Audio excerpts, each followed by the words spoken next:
वालेकुम नाजरीन, मैं हूं अलीशा रबा और आप देख रहे हैं तस्नीम टीवी। आज का ये किस्सा एक और अजीम हुक्मरान के बारे में है। दास्ताने हिंद प्रोग्राम के जरिए से हम आपको तमाम हुक्मरानों से रूबरू करवाते हैं। तो चलिए आज अजीम बादशाह जिनकी दिलेरी और जज्बा उनका खिताब है, उनके बारे में जानते हैं। मोहम्मद गौरी हिंद के एक अजीम हुक्मरानों में से थे। उनकी शख्सियत अलग ही मिसाल रखती है, जो बास के लिए रहनुमाई और बास के लिए बदकारी लिए हुए थी। मोहम्मद गौरी एक बेडर और हिम्मतकार अफगान जंगजू थे, जिन्होंने गजनी हुकूमत के मातहत गौर नाम से हुकूमत पर अपना सिक्का चलाया था। वहीं में तुर्क हुकूमत की बुनियाद का ओहदा भी मोहम्मद गौरी को ही दिया जाता है। मोहम्मद गौरी एक नाकाबिल शिकस्त फतह और सिपह सालार भी थे। जानेंगे इस अजीम शख्सियत के हाल जिंदगी के बारे में तफसील से। देखिए ये रिपोर्टाज।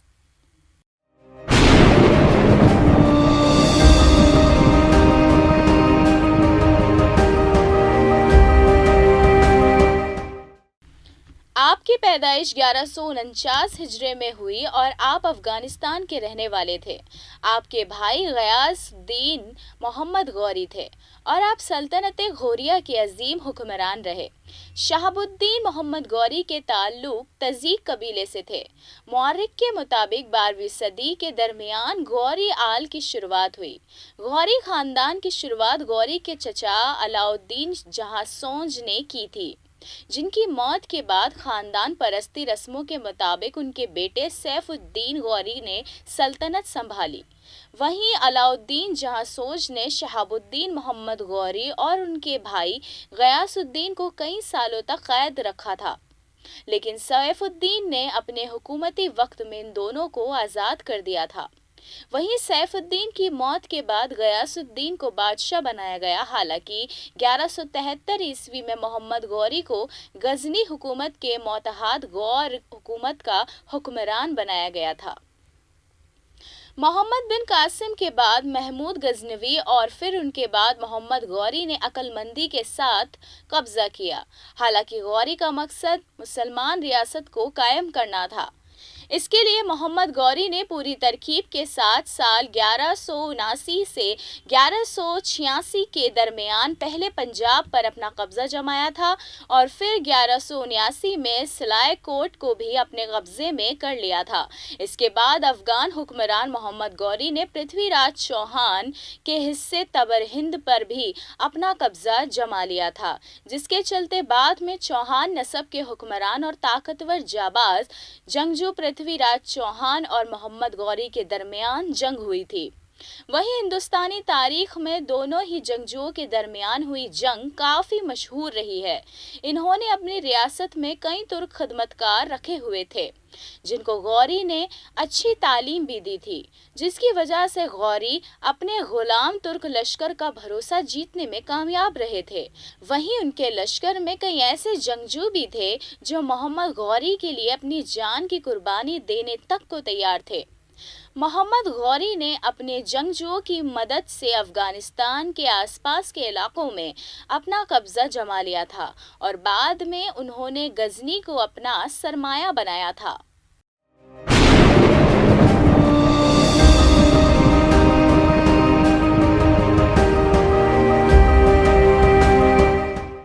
तो अब हम बात करेंगे शहाबुद्दीन मोहम्मद गौरी ने कितने मुल्कों को फतह किया था और कैसे हिंद की सरजमीन को हासिल किया, क्योंकि कब्जा तो पिछले कई हुक्मरानों के जरिए से भी हो चुका था, मगर मोहम्मद गौरी का क्या मकसद रहा। पहली जंग जो पृथ्वीराज चौहान से गुजरी थी, उसका क्या वाकया रहा और इसके ही साथ कितनी जंग मोहम्मद गौरी और पृथ्वीराज चौहान के साथ हुई और इस हुक्मरान को कामयाबी का ओहदा कैसे मिला, देखेंगे इस खास रिपोर्टाज में।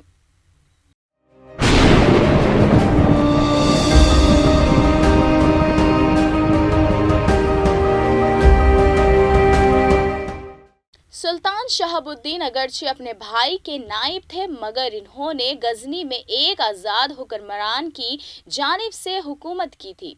पाकिस्तान और शुमाली हिंदुस्तान को फतह करके तारीख में मुस्तक़सिल पैदा कर लिया था।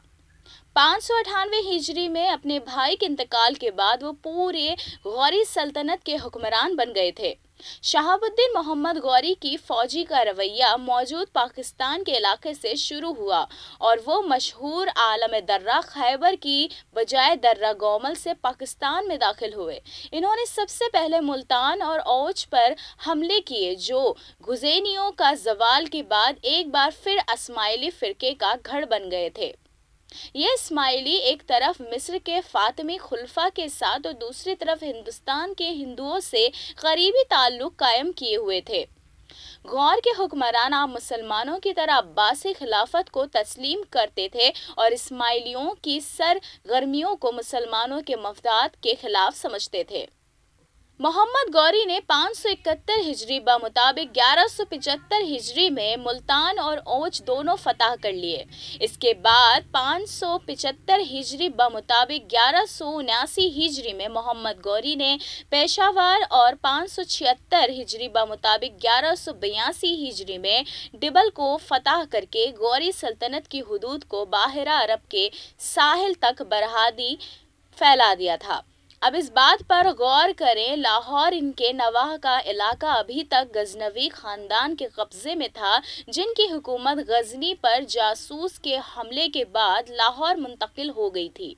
शहाबुद्दीन मोहम्मद गौरी ने 582 हिजरी मुताबिक 1186 हिजरी में लाहौर पर कब्जा करके गजनवी खानदान की हुकूमत को बिल्कुल खत्म कर दिया था। मोहम्मद गौरी एक कभी नहीं हार मानने वाले फातह, जंगजू और अजीम अफगान सालार थे, जिनका कब्जा करके जीतना मकसद मोहम्मद कासिम और महमूद गजनवी के मकसदों से अलहदा था। मोहम्मद गौरी न सिर्फ सिक्का चलाना चाहते थे, बल्कि उनका खास मकसद मुसलमान हुकूमत को कायम करना था। इसलिए हिंदुस्तानी तारीख में तुर्क रियासत का अजीम सदर मोहम्मद गौरी को ही माना जाता है। हिंद पर अपना कब्जा जमाने के लिए मोहम्मद गौरी ने सबसे पहले साल 1175 में मुल्तान पर उस वक्त हमला किया जब वहां शियात को मानने वाले करामात हुकूमत कर रहे थे। हालांकि गौरी ने मुल्तान पर फतह हासिल की, इसके बाद पूरे हिंद में इस्लामिक हुकूमत की उम्मीद करने के मकसद से गौरी ने साल 1178 ईस्वी में गुजरात पर हमला किया। हालांकि गुजरात के हुक्मरान ने गौरी की चाल को शिकस्त दे दी। ये गौरी की पहली शिकस्त थी, जिससे मोहम्मद गौरी ने हिंद में अपने फतह मकसद के रास्ते में बदलाव करके पंजाब की तरफ से हिंद में अपना कब्जा जमाया। मोहम्मद गौरी ने हिंद पर कब्जा करने का अपना ख्वाब पूरा करने का मकसद साल 1189 से 1186 के दरमियान पंजाब पर फतह हासिल की। वहीं जिस वक्त उन्होंने पंजाब पर हमला किया, जब पंजाब में महमूद हुक्मरान संभाल रहे थे, इस तरह गौरी ने उन्हें हराकर पंजाब पर कब्जा जमा लिया था। इसके बाद उन्होंने पेशावर, सियालकोट और फिर लाहौर और भटिंडा में फतह हासिल की। इस तरह मोहम्मद गौरी ने एक के बाद एक पंजाब के ज़्यादातर इलाकों में अपना कब्जा जमा लिया, जिसके चलते मोहम्मद गौरी का शुमाली हिंद के मैदानी सरजमीनों में आगे बढ़ने के लिए रास्ता साफ हो गया। लेकिन मोहम्मद गौरी की सल्तनत दिल्ली और अजमेर के अजीम हुक्मरान पृथ्वीराज चौहान की रियासत से लगी हुई थी, इसलिए हिंद पर अपना कब्जा जमाने के मकसद से आगे बढ़ने के लिए मोहम्मद गौरी साहब को जंगजू पृथ्वीराज चौहान से दुश्मनी लेनी पड़ी। वहीं ऐसा भी कहा जाता है कि पृथ्वीराज के दुश्मन राजा जय चंद ने सुल्तान मोहम्मद गौरी को पृथ्वीराज से जंग करने के लिए उकसाया और वादा किया कि वो सुल्तान गौरी की इस जंग में मदद करेंगे। इसके बाद सुल्तान मोहम्मद गौरी और पृथ्वीराज चौहान के दरमियान खतरनाक जंग हुई। साल 1191 में थानेश्वर के पास तराइन के मैदान में अजीम पृथ्वीराज और सुल्तान मोहम्मद गौरी के दरमियान पहली जंग हुई, जिसमें मोहम्मद गौरी को शिकस्त हासिल हुई। तभी तुर्क कबाइल का एक जंगजू घोड़े पर आता है, पर सुल्तान गौरी को उठाकर वहां से ले जाता है, क्योंकि सुल्तान गौरी उस वक्त जख्मी हाल में थे और इस तरह उनकी जान बचा लेता है। सुल्तान गौरी और पृथ्वीराज चौहान के दरमियान ये जंग तराइन की पहली जंग के नाम से मशहूर है।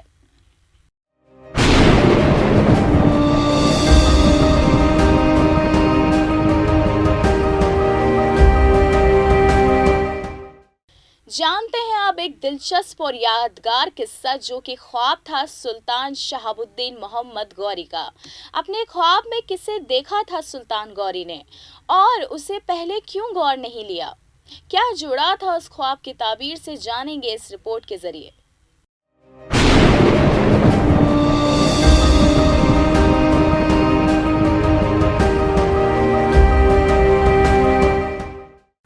शहाबुद्दीन सुल्तान ने बताया कि उन्होंने एक रात एक ख्वाब देखा और उस ख्वाब में एक दरवेश एक बुजुर्ग को पाया जो उनसे कह रहे थे कि शहाबुद्दीन, तुम जंग करो और कब्जा करो हिंद की सरजमी पे, बेशक अल्लाह तुमको फतह याब करेगा। आपने फरमाया कि इस ख्वाब पर मैंने ज्यादा तवज्जो न दी और अगली रात जब सोया तो फिर वही दरवेश और वही ख्वाब, और बुजुर्ग ने फिर कहा, तुम्हें समझ नहीं आई ए गौरी, हमला करो हिंद की सरजमी पर तो अल्लाह तुम्हें फतेहयाब करेगा। सुल्तान गौरी ने फिर कोई तवज्जो नहीं दी और पूरे दिन यूं ही गुजार दिया। तीसरी मर्तबा फिर ख्वाब आया। फिर वो बुजुर्ग ने कहा, मैंने कहा कब्जा करो हिंद पर, बेशक अल्लाह तुम्हें फतेहयाब करेगा। और फिर क्या था, मोहम्मद सुल्तान गौरी अफगान से अपने लश्कर के साथ रवाना हो गए और सरजमीन हिंद पे इस्लाम का परचम फैला दिया। मगर जिस वक्त आप जंग कर रहे थे देखा कि उनसे आगे भी एक शख्स थे, सियाह दाढ़ी थी मगर पीठ से नजर नहीं आ रहे थे। सुल्तान गौरी चेहरा ना देख सके और देखते हैं कि ये शख्स जंग में सबसे ज्यादा लड़ रहे हैं और सबसे अजीम दुश्मन जंगजुओं से लड़ रहे हैं। जंग की फतह के बाद आप नमाज के लिए जब रवाना हो रहे थे तो कुएं के पानी से वजू बनाया और जब जमात में गए तो देखा फिर वही शख्स और अब की बार नमाज पढ़ रहे हैं। जैसे ही नमाज मुकम्मल हुई आपसे पूछा गौरी सुल्तान ने कि आप जंग में सबसे आगे थे, मेरे ख्याल में मैंने आपको पहचान लिया है कि आपने जंग लड़ी थी और सबसे बेहतरीन जंग लड़ी थी। ख्वाब में भी आप थे और आप कौन हैं? जवाब आया कि ख्वाजा मोइनुद्दीन अजमेरी।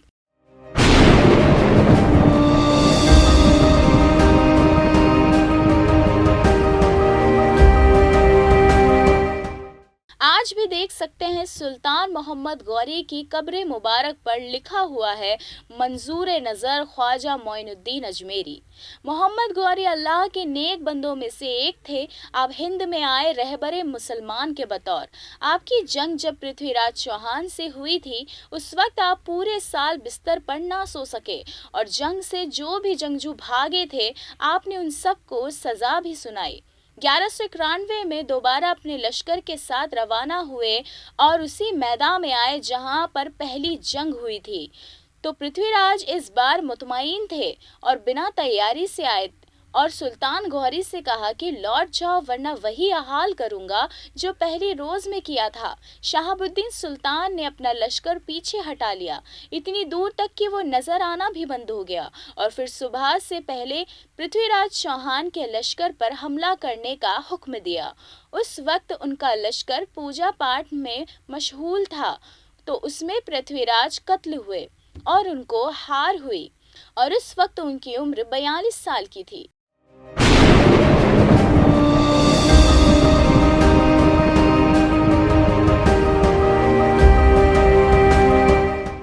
ये वो ज़माना था जब सल्जूकियों के बाद खुरासान और तुर्किस्तान में ख्वारिज़्म शाही खानदान की हुकूमत कायम हो गई थी। गैरुइन की इस खानदान से मुसलसल लड़ाइयाँ चलती रही थी। गयासुद्दीन के बाद शहाबुद्दीन के ज़माने में यही लड़ाइयाँ जारी रहीं। उन लड़ाइयों के सिलसिलों में शहाबुद्दीन 601 हिजरी में ख्वारिज़्म तक पहुँच गए, लेकिन वहाँ इनको शिकस्त हुई और ये मशहूर हो गए कि मोहम्मद गौरी जंग में इंतकाल कर गए। जानते हैं इस वाक़े को पूरी तफसीर के साथ इस रिपोर्टाज में।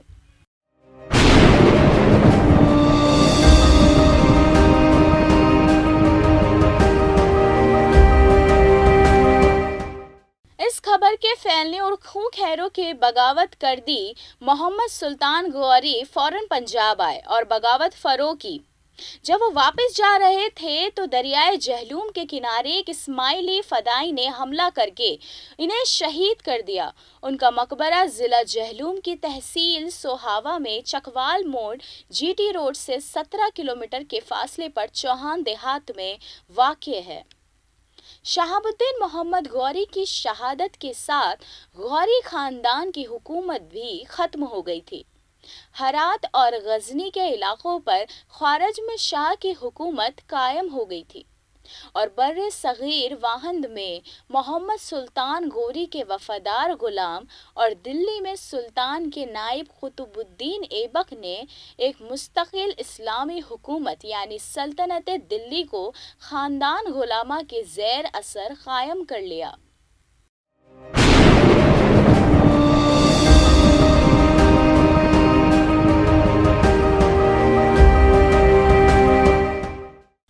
تو کچھ اس طرح سے قصہ رہا محمد غوری کا۔ میں لوں گی آپ سے اجازت۔ دیکھتے رہیے ملک اور غیر ملک کی تمام بہترین خبریں تسنیم ٹی وی کے ساتھ۔ اللہ حافظ۔